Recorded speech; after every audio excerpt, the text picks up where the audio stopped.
We have been on tour since the record was out. Every day we are busy performing and doing interviews. We don't get a chance to listen to the radio or watch television.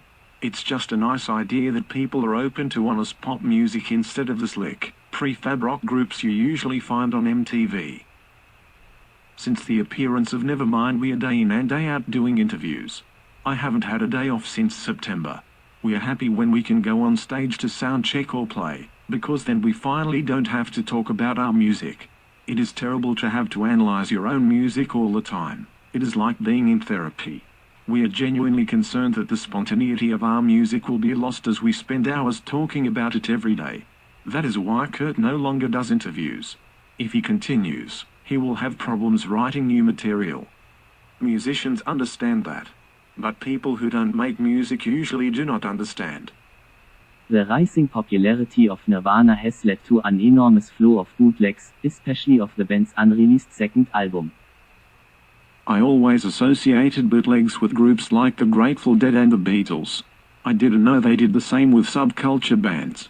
I have no idea how many of Nirvana have been released by now, but there are an awful lot of them. We always like to make demos in small studios, but we don't do that anymore because they are stolen every time and appear on a bootleg. When we do a radio show, we know that the recording will be on bootleg. That's why we mainly play covers and certainly not new songs that have yet to be released on record. I fucking kicked so much ass that day.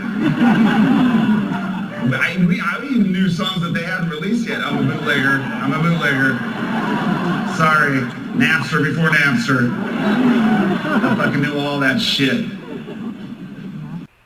Instead of cursing ourselves that we are now successful, I try to think the other way. Maybe we are doing something now that will help other bands move forward with interesting music. We've grown without compromising. All we've given up is our private lives. We are engaged in interviews, radio sessions and performances 7 days a week from morning to night. This tour runs until December 15th. Then we have 12 days off and I can enjoy my mother's food at home. Then I probably have to tour again for a few months.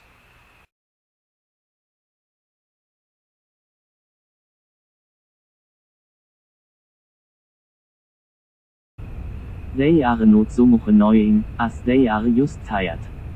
They have been in Europe for over a month and work very hard. You can clearly see that they are still young musicians. They often go on partying in the dressing room for a long time at night, and sometimes make a mess. But all three are very smart guys, who are very consciously engaged in their profession.